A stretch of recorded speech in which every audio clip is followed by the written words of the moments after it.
श्री कृष्ण गोविंद हरे मुरारे, हे नाथ नारायण वासुदेवा।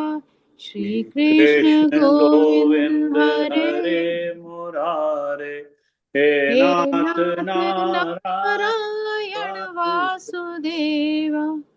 अधरों पे बंसी हृदय मेरा दे, Do your बट part. गए दोनों में आधे आधे।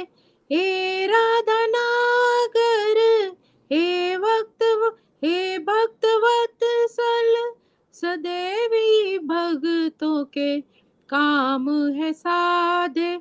वहीं गए जहाँ गए मेरे पुकारे, पुकारे, वहीं गए जहाँ गए पुकारे। हे नाथ नारायण वासुदेवा।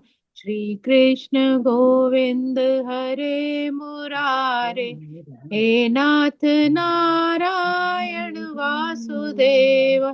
श्री कृष्ण गोविंद हरे हे मुरारे, मुरारे। हे नाथ नारायण वासुदेवा।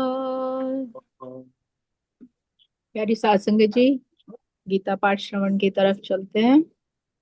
वसुदेव सुतं देवं कंस चाणूरमर्दनम, देवकी परमानंदं कृष्णं वंदे जगद्गुरुं। कृष्णं वंदे जगद्गुरुम्। ओम श्री परमात्मने नमः। श्रीमद्भगवत गीता अथैकादशोऽध्यायः। प्यारी सात संगत जी, हम 11वें अध्याय का श्रवण कर रहे हैं और आज अंतिम चरणों में इस अध्याय के हैं। बहुत ही सुंदर श्लोक संदेश परमात्मा के मुखारविंद से निकला हुआ। उससे पहले थोड़ा सा सारांश लेते हैं। पिछले श्लोक में प्रभु ने अपने मुखारविंद से उपदेश दिया था कि ज्ञातुम द्रष्टुम च तत्वेन प्रविष्टुम, कि ऐसी अनन्य भक्ति, जैसे अभी बुद्ध भैया भी चर्चा कर रहे थे कि ऐसी अनन्य भक्ति से ही मैं तत्व रूप से जाना जा सकता हूँ। अनन्य भक्ति के कारण ही मैं देखा जा सकता हूँ और मैं प्राप्त होता हूँ, मुझे प्राप्त कर सकते हैं। ज्ञातुम द्रष्टुम च तत्वेन प्रविष्टुम, कहने का भाव है, इसको हम एक सीधे से एग्जाम्पल से लेते हैं। जैसे हमने किसी फल का चित्र देखा, वो हो गया द्रष्टुम, देखना। हमने परमात्मा का कोई स्वरूप देखा, या किसी, हम एग्जाम्पल लेते हैं कि हमने किसी फल को देखा, फिर उसके बारे में ज्ञान प्राप्त किया कि ये कैसे उगता है, इसका स्वाद कैसा है, ये कहाँ पर होता है, उसका रंग रूप आकार कैसा है, ये सब हो गया उसके बारे में ज्ञान। और उसके बाद आ गया तत्वेन प्रविष्टुम, और जब वो हमारे पास वो फल आ गया, हमने उसको आत्मसात कर लिया, ग्रहण कर लिया, तो हमें उसके असली स्वाद का पता चलता है कि ये खट्टा है कि मीठा है, ये जैसे हमने देखा था ये वैसा है या उससे बेहतर है। और खाने के बाद हमें कैसा अनुभव हो रहा है, हमें कमजोरी लग रही है या हम बलवान हो रहे हैं, ये हो गया उसमें प्रवेश करना। तो भक्ति का मतलब यही हो गया, अनन्य भक्ति, कि उस परमात्मा के स्वरूप को देखा, उसके बारे में जाना समझा, फिर उस स्वरूप को, उस परमानंद को आत्म साक्षात किया, ताकि हमारे कण कण में उसका अनुभव हो सके। तो ये प्रविष्टुम, भगवान ने कहा है कि फिर मैं नित्य लीला में वह भक्त प्रवेश हो जाना। प्रवेश हो जाना का मतलब हमारे मन के अंदर ऐसी भक्ति जाग जाए कि हमें परमात्मा की याद आए और उस परमात्मा को हमारी याद आए और वो हमारे सामने तत्काल प्रकट हो जाए। ये सब किससे संभव है? प्रेमा भक्ति से। तो भक्ति से ही भगवान के दर्शन हो सकते हैं। यह भक्ति ही विशेष होती है, जो ज्ञान की पराकाष्ठा होने पर भगवान, चाहे कितना ही बड़ा ज्ञानी क्यों ना हो, जैसे अभी चर्चा कर रहे थे कि इतना बड़ा ज्ञानी था, अहंकार था, नहीं होंगे परमात्मा के दर्शन। वो केवल एक निश्चल साफ सुथरा मन जो परमात्मा की भक्ति में लीन है, जिसने उसको आत्म साक्षात कर लिया, उसी को परमात्मा की प्राप्ति होती है। अब अगले श्लोक में भी भगवान अनन्य भक्ति के ही कुछ गुण बता रहे हैं। हाँ जी। मत कर्म मत कर्म कृंत मत परमो मद भक्त संग वर्जितः निर्वैर सर्वभूतेषु यस्य मामेति पांडव। बहुत ही सुंदर श्लोक है और इसमें कुछ विशेष गुणों के बारे में, इतना मतलब बड़ा श्लोक है, मैं इसको कम से कम शब्दों में इसका व्याख्या आपके सामने रखूंगी।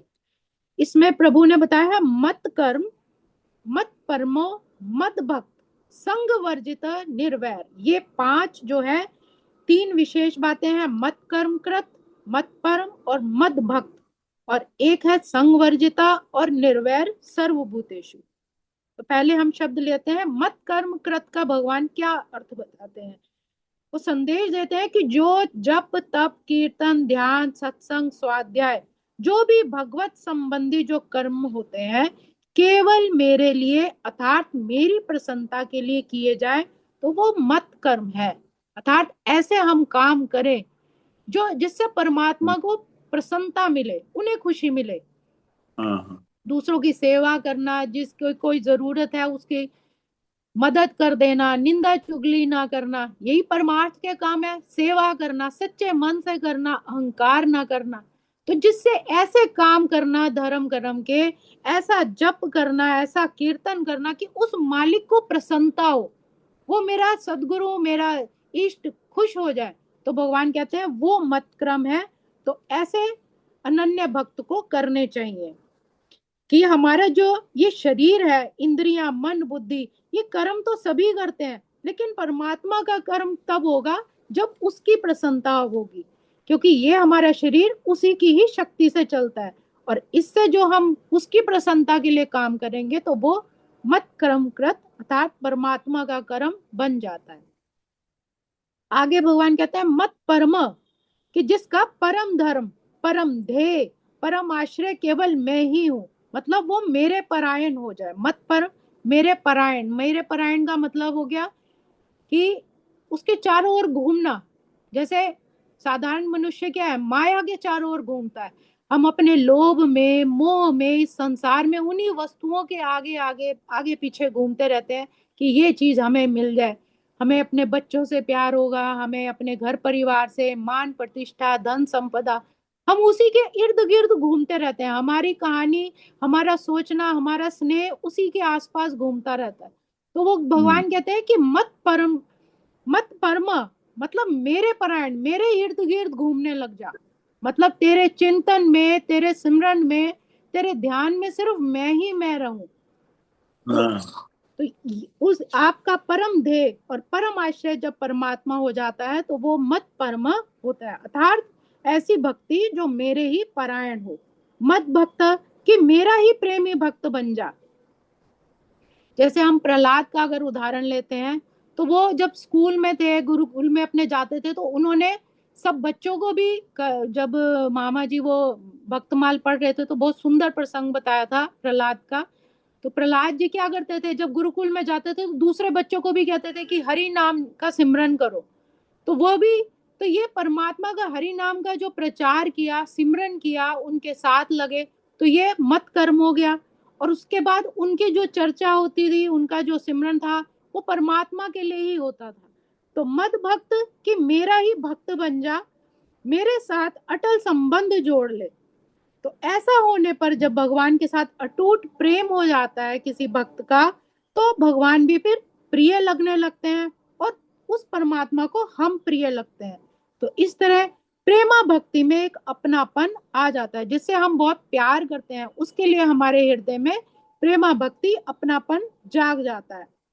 तो जब भक्त सब देश में सब काल संपूर्ण वस्तु व्यक्तियों अपने आप में सर्वदा परमात्मा को ही देखता है कि सब कुछ उसी का दिया है, ये उसी की वस्तुएं हैं, तो वह ऐसा भाव रखने वाला मदभक्त हो जाता है। भगवान कह रहे हैं कि वो फिर मेरा भक्त हो जाता है, मेरा प्रेमी बन जाता है।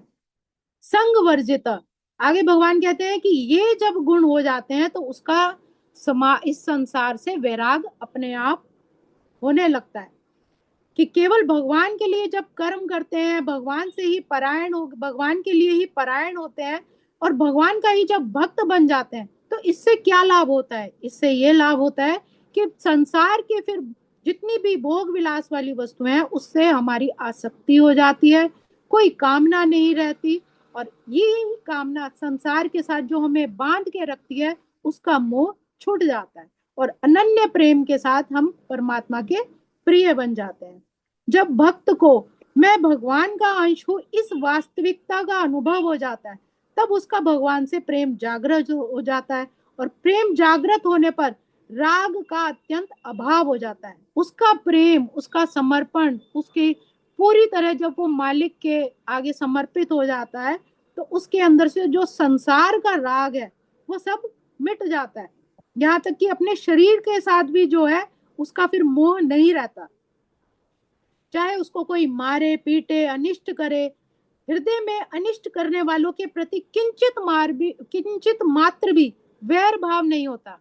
प्रहलाद जी को कितने कष्ट दिए, कितनी बार उनको मारने का प्रयास किया, लेकिन एक बार भी उनके मन में अपने पिता के प्रति कोई भी वैर वाली भावना नहीं आई कि मैं इनसे बड़ा होके बदला लूंगा, या इन्होंने मेरे साथ इतना दुर्व्यवहार किया, मुझे पहाड़ से फेंक दिया, पागल हाथी के आगे फेंक दिया, तो इनके साथ भी बुरा हो, मेरे प्रभु इसके साथ भी बुरा करें, ऐसा उनके मन में भाव ही नहीं आया।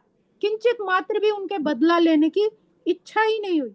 तो इसको भगवान ने कहा है कि जो हमेशा उस परमात्मा की मर्जी में कृपा में रहता है, तो ये भगवान ने कहा है निर्वैर सर्वभूतेषु समामेति, मतलब ऐसा वह मेरा भक्त मेरे को ही प्राप्त हो जाता है जो मुझे तत्व से जानता है, दर्शन करता है और प्राप्त होता है। ये तीनों बातें ही उसमें आ जाती है।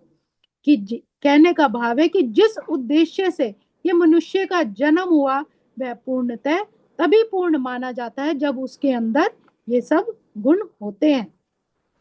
तो जीव की उत्पत्ति विनाशशील और नित्य परिवर्तनशील है। प्रकृति और प्रकृति के कार्य शरीर संसार का सहारा ले रखा है, जिससे यह अविनाशी और नित्य अपरिवर्तनशील भगवान से विमुख हो रहा है। संसार की जितनी भी वस्तुएं सब नाशवान है और जानते भी हैं, लेकिन फिर भी उसके प्रति जो हमारा मोह जागृत हो जाता है, भगवान कहते हैं इसीलिए वो मुझसे विमुख हो जाता है। और जब वो मेरी अनन्य भक्ति में आ जाता है, जब मेरे लिए काम करता है, जब उसका पूरा समर्पण, उसका चिंतन मेरे में ही लगा रहता है, तो वो मुझे फिर प्राप्त कर लेता है, उसके लिए फिर मैं दूर नहीं हूं। तो इस विमुखता को मिटाकर जीव को भगवान के सम्मुख करने के लिए भगवान ने पहले पिछले 10वें अध्याय में कहा था कि मैं इसके अंदर हूं, और 11वें अध्याय में परमात्मा ने उन्हीं सभी वस्तुओं को अपने अंदर समाहित दिखाया। तो तात्पर्य यह हुआ कि साधक को अपनी चिंतन और दर्शन शक्ति को भगवान के सिवाय किसी दूसरी जगह नहीं खर्च करनी चाहिए। जो मालिक ने हमें ये शरीर दिया है, ये इंद्रियां दी है, इससे संसार के कार्य करने हैं, लेकिन उसमें लिप्त नहीं रहना। उसको इस बेकार की अपनी जो श्वास है उसको ऐसे ही नहीं, व्यर्थ नहीं जाने देनी। उस मालिक के चिंतन करते हुए, उसका ध्यान करते हुए, उसके ही तभी हमें उस परमात्मा के स्वरूप के भी दर्शन होंगे, तभी हमारी भक्ति भी स्वीकृत होगी। आज के श्लोक को हम यही विराम देंगे। ओम श्री कृष्णार्पणमस्तु। ओम तत्सदिति श्रीमद्भगवद्गीतासु उपनिषत्सु ब्रह्म विद्यायां योगशास्त्रे श्रीकृष्णार्जुन संवादे विश्वरूप दर्शन योगो नाम एकादशोऽध्यायः। ओम श्री कृष्णार्पणमस्तु। योगेशं सच्चिदानन्दं वासुदेवं व्रजप्रियं धर्मसंस्थापकं वीरं कृष्णं वन्दे जगद्गुरुं। कृष्णं वन्दे जगद्गुरुं। बाके बिहारी लाल की बिहारी लाल की जय। श्रीमद् भगवत जय गीता की जय। जय जय। गुरु महाराज की जय। जय। बहुत सुंदर भाई है। संगीत आज श्रीमन नारायण वाला पढ़ा कि नहीं? श्रीमन नारायण नारायण नारायण नारायण नारायण स्वामी नारायण नारायण नारायण नारायण नारायण नारायण भव सत्य से तारायण तारायण नारायण तारायण भव से तारायण तारायण तारायण स्वामी नारायण नारायण श्रीमन नारायण नारायण नारायण। ये वाह सतगुरु महाराज की जय। जगत गुरु कृष्ण भगवान भगवान की जय। भाई सच तो ये है, आपका धन्यवाद तो है ही भगवान कृष्ण का, अर्जुन जी का, श्रीमद् भगवद गीता का। लेकिन मैंने आज देखा है अभी कई शब्द ऐसे हैं, या ये ना हमारे जैसी जो तुच्छ बुद्धि वालों को एक बार में या कितनी बार में भी समझ ले, 100 बार सुनेंगे तब समझ लगेगी पूरी। इतनी गूढ़ है जी ये बिल्कुल। मेरे ख्याल से भगवद गीता इतनी चंद जल्दी है ना, इतनी जल्दी समझ लगने वाली है नहीं मेरे वर्गे उनका भाई। संगीता संगीता हाँ जी। है स्वामी ज्ञानानंद जी का ग्रंथ की ना है हाँ ऐसे जी ग्रंथ राम सुखदास ਜਿਹੜਾ जी दा। राम सुखदास जी ਹੈ दा। राम ਰਾਮ सुखदास ਸੁਖਦਾਸ जी ਜੀ दा। ਦਾ ਹੈ? ਅੱਛਾ ਉਹਨਾਂ ਦਾ ਹੈ। हाँ जी।